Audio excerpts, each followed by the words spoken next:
I've had a weird relationship with photography these days. And ultimately, I think that's due to me treating my photography work with some fear. So what do I mean by that? Well, I just read Stephen King's book on writing called On Writing, because I really want to invest more time in that skill. And I wanted some advice from the guy who's the best to ever do it. His output is legendary. He's created some of the most famous books in history, not to mention that many of those books went on to become some of the most famous, beloved classic movies in history. So obviously, he's got some stuff to say about it. And weirdly enough, I found out his section on writing about grammar had the most to say about photography. And maybe it could address some of the struggles I've had with my own work. But before I start talking about grammar, which I know sounds really enticing to you and you're just not going to be able to look away, I wanted to let you know that this is Double Negative, a photography podcast by Will Malone with your host, me, the titular Will Malone. Make sure to like this video and subscribe to this channel if, and only if, you're picking up what I'm putting down. Now, I don't want this video to just be about grammar lessons.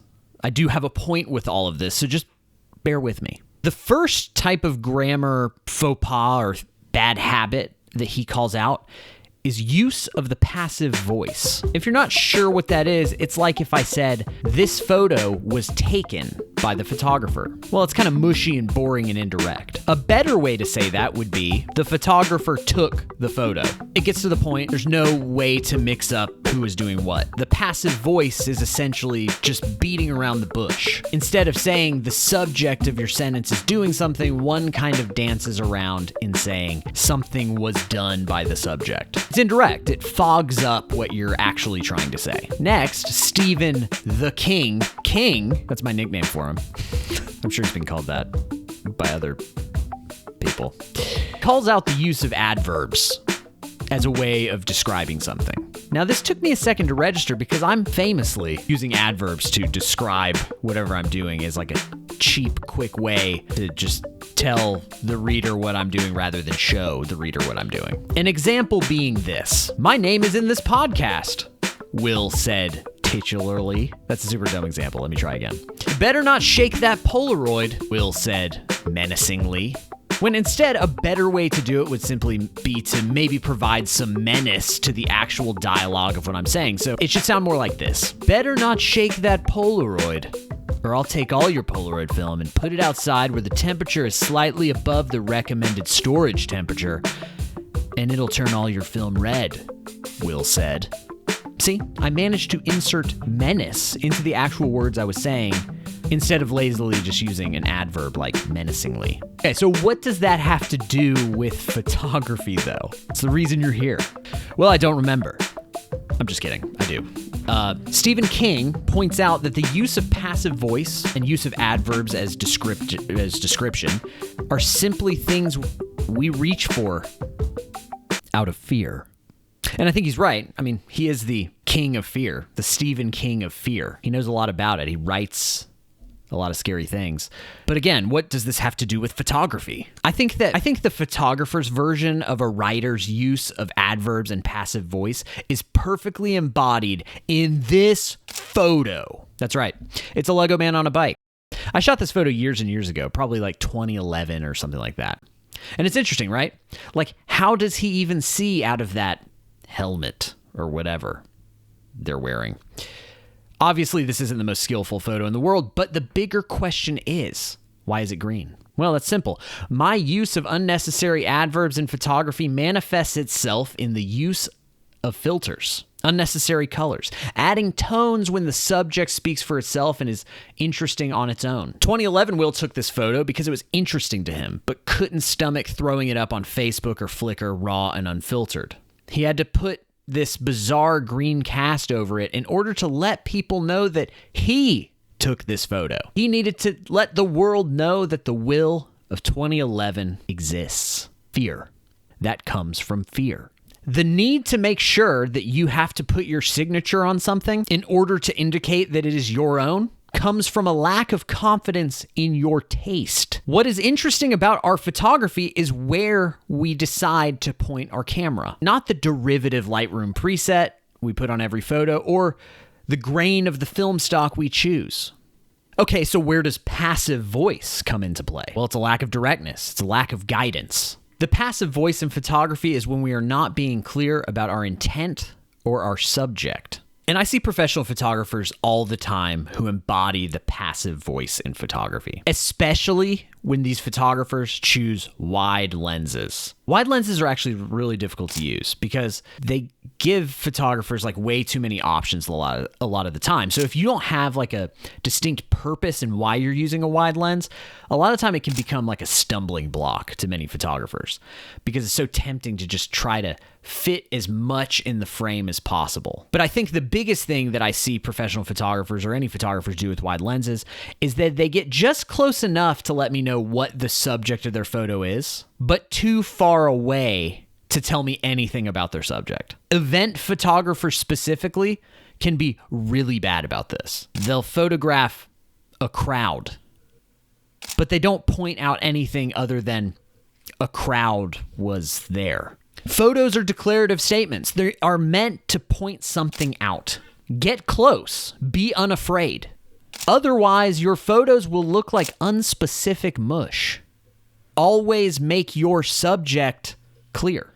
And you know me, I love vibes and foggy mush as much as anyone. I mean, damn. I just did a talk at Policon about the category of double exposures I shoot called vibes.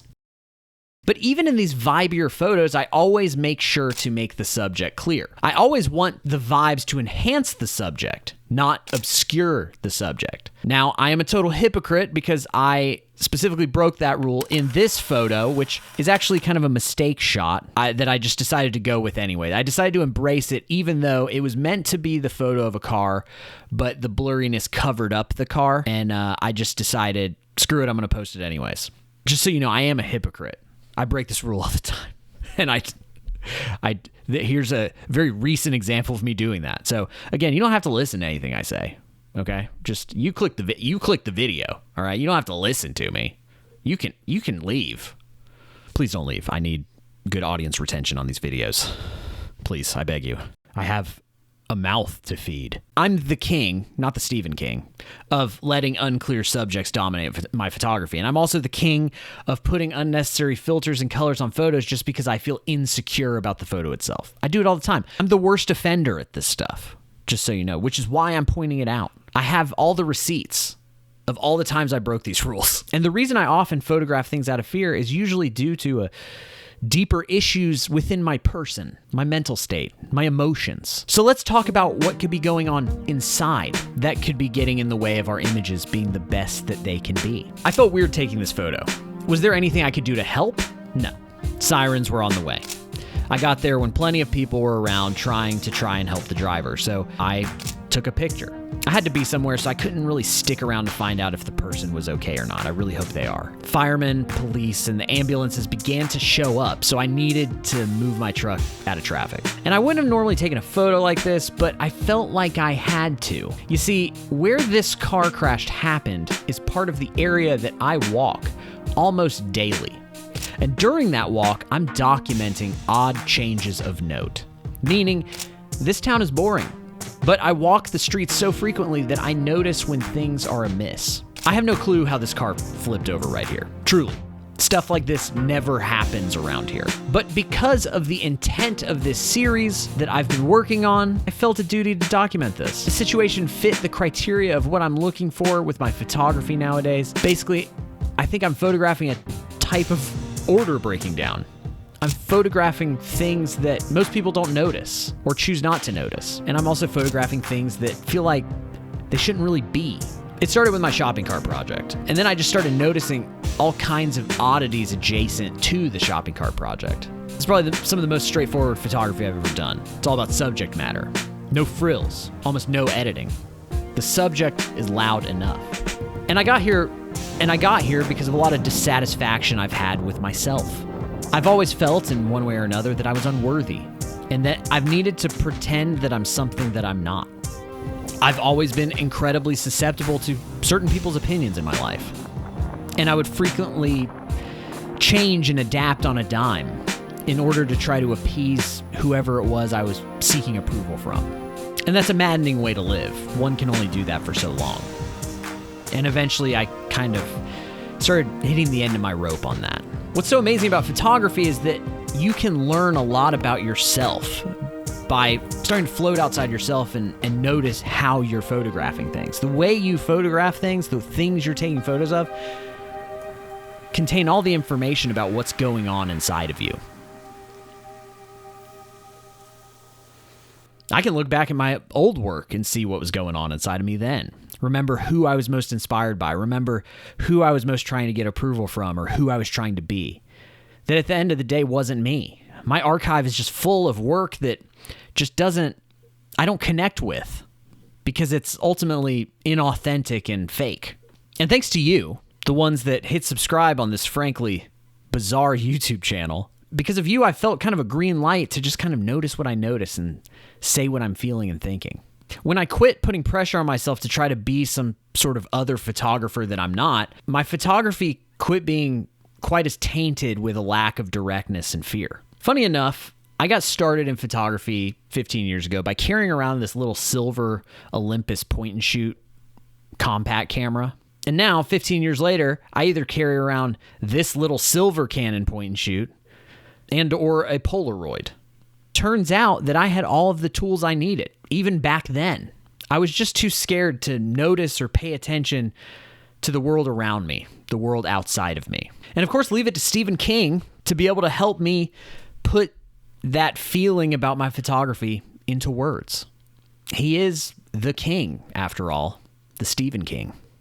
Thanks for watching. You can follow me on Instagram at Will Malone. You can follow my Polaroid Instagram account at Everyday Instant.